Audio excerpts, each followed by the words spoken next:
शेतकरी मित्रांनो, किडनी 75,000 रुपये, डोळे 25,000 रुपये, लिव्हर 90,000 रुपये असं जर म्हणलं तर तुम्ही म्हणता हे काय बाजारात मिळतंय काय? आणि तशीच परिस्थिती शेतकऱ्यावर आलेली आहे। कारण या सरकारनं सांगितलं होतं की निवडणुका झाल्याच्या नंतर आमचं सरकार सत्तेत आल्यावर आम्ही शेतकऱ्याची कर्जमाफी करू आणि शेतकरी या आशेवर बसलेला होता की आपली कर्जमाफी होईल आणि कर्जमाफी झाल्यावर आपल्याला पुन्हा कर्ज मिळेल। पण परिस्थिती उलटी झाली की शेतकऱ्यांचं कर्ज माफ न करता महाराष्ट्राचे अर्थमंत्री माननीय अजितदादा पवार यांनी सांगून टाकलं की आम्ही कर्ज माफ करू शकत नाहीत। त्यानंतर या वर्षी तर नाही, पुढच्या वर्षीचं सुद्धा नाही। आणि त्यामुळे शेतकऱ्यांचे अवयव विकण्याची वेळ या शेतकऱ्यावर आलेली। कारण कर्ज भरायला बँकेत पैसा नाही, बँकेच्या नोटिसा येतात, मग हे कर्ज कसं भरायचं असा प्रश्न शेतकऱ्यापुढे उभा राहिलाय। बरं, अजितदादा तर म्हणले, पण ज्या मुख्यमंत्र्यांनी प्रचाराच्या वेळी सातबारा कोरा कोरा कोरा असं ओरडू सांगितलं होतं, ते पण म्हणले की अजितदादा पवार जे म्हणले ते आमच्या सरकारचं मत आहे। कारण राज्याची परिस्थिती तशी आहे, फक्त शेतकऱ्याचं कर्जच माफ करायला अशी परिस्थिती आहे का? बाकी इतर गोष्टीसाठी पैसा नाही का? काल 31 तारीख होती, रात्रभर मंत्रालय चालू होतं, शेकडोनं शासन निर्णय काढण्यात आले, वेगवेगळ्या विभागांना निधी देण्यात आला। मग शेतकऱ्यांच्या कर्जमाफीसाठीच निधी नाही का?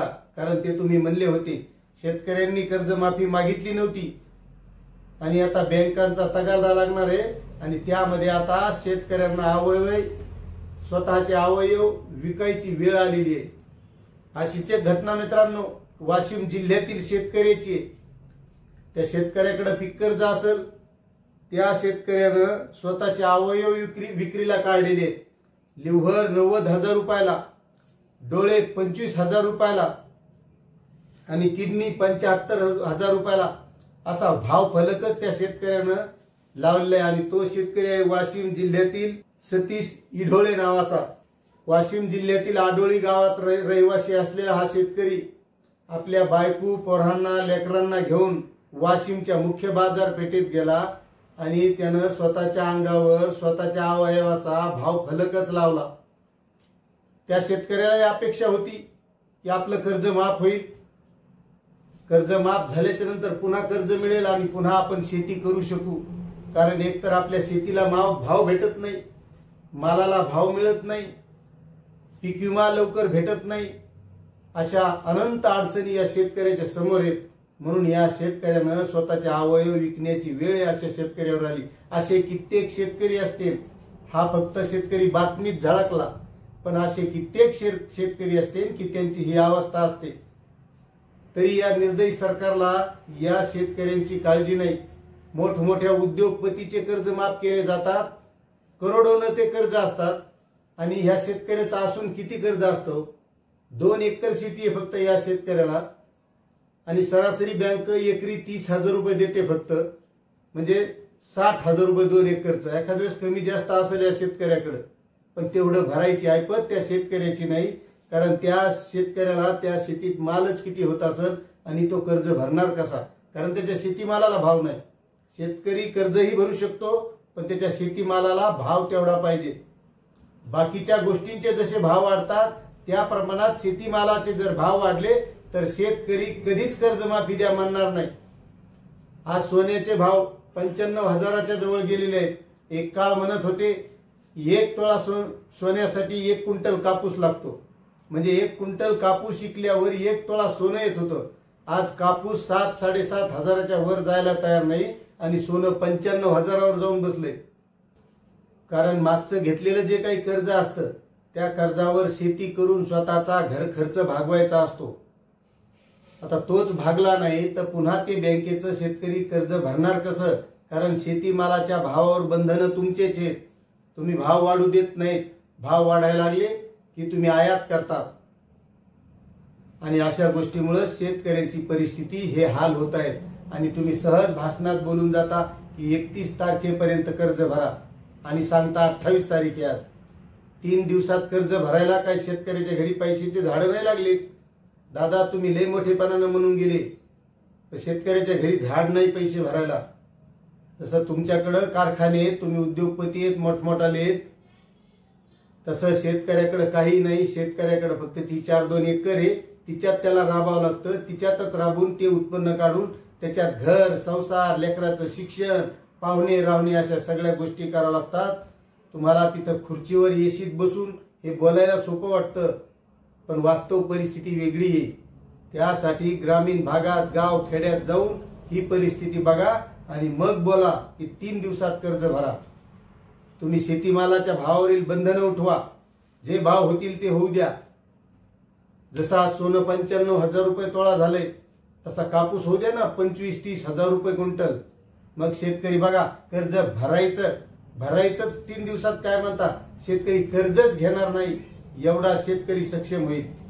पण त्यासाठी सरकारची धोरणं ही शेतकऱ्यासाठी चांगली असणं गरजेचं आहे. अशी ही शेतकऱ्यांची परिस्थिती आहे, त्या शेतमालाची परिस्थिती आहे. म्हणून या शेतकऱ्यावर अशी वेळ येईल की स्वतःचे अवयव विकण्याची वेळ अशा शेतकऱ्यावर येईल. बरं हे झालं, पण आता त्या बँकेत कर्ज भरायला त्या शेतकऱ्याकडे पैसे नाहीत, त्यानं अवयव विक्रीला काढले. त्याचं म्हणणं आहे की हे सरकारनं अवयव माझे घ्यावे, म्हणजे त्या पैशात मी माझं त्या बँकेचं कर्ज भरीन आणि कर्ज भरून पुन्हा पीक कर्ज घेईन, म्हणजे मला ते परत शेतीसाठी कामी येईल. अशी ही परिस्थिती आहे. जर कर्जच नाही भरलं तर पुन्हा कसा शेतकरी ती शेती करणार, कारण त्याच्याकडे शेती करायला पैसा लागेल. आणि पुन्हा बँकेत गेला तर ती बँक पैसे पहिले भरल्याशिवाय त्याला पुन्हा पीक कर्ज देणार नाही. अशी ही शेतकऱ्याची परिस्थिती आहे आणि ही वास्तव आहे. गाव खेड्यामध्ये गेल्यावर कळतं ही परिस्थिती काय आहे. आणि यासाठी असा प्रत्येक शेतकऱ्यांना आवाज उठवणं गरजेचं आहे. कारण सरकारनं आश्वासन दिलं होतं, आश्वासन पूर्ण करण्याची गरज होती. कारण या 31 मार्च पर्यंत शेतकऱ्यांनी वाट बघितली कर्जमाफीची. कारण इतरही खर्च शेतकऱ्याला असतात, एकतर शेतीमालाला भाव नाही आणि कुठून कर्ज भरणार. शेतकऱ्याला आशा होती या सरकारकडून की हे सरकार माफ करीन, आपल्याला पुन्हा कर्ज भेटेल आणि आपण पुन्हा शेतीसाठी खर्च करू शकू. मात्र या सरकारनं कर्जमाफीवर पूर्ण पाणी फिरलं आणि पुन्हा म्हणतात आम्ही नाही कुठं म्हणलो, आम्ही नाही म्हणलो का आम्ही देऊ. मग देणार कधी? 2 अधिवेशन झाले आणि तुम्ही म्हणाले होते की आमचं सरकार आले की आम्ही 7-12 कोरा कोरा कोरा गळात आणू म्हणले, पण कोरा करायचा नाही, काही मिळ नाही. म्हणजे तुम्ही करणार कधी नेमकं? म्हणजे तुम्ही पुढच्या इलेक्शन पर्यंत, पुढच्या निवडणुकीपर्यंत हाच मुद्दा ठेवता आणि पुन्हा त्यावेळेस म्हणता की आम्ही सत्तेत आल्यावर पुन्हा कर्ज माफ करू. हीच परिस्थिती. त्यामुळे शेतकऱ्याची परिस्थिती कधी बदलणार कधी? अशी ही अवयव विकण्याची वेळ शेतकऱ्यावर आणणार आहात का तुम्ही? मग शेतकरी जगणार कसा त्याच्या अवयव विकल्याच्या नंतर? जर लेकरं बाळ घेऊन बायको घेऊन तो शेतकरी वाशिमच्या बाजारात उभा राहतो, स्वतःच्या अंगावर फलक लावतो, अशी परिस्थिती शेतकऱ्यावर आलेली आहे. त्यामुळे सरकारनं, या निर्दयी सरकारनं हा विचार करावा आणि शेतकऱ्याला या कर्जाच्या जोखडातून मुक्त करावं. कर्ज माफ न करता कर्ज मुक्त करावं, एवढीच विनंती करतो आणि थांबतो. जय हिंद, जय महाराष्ट्र, जय किसान.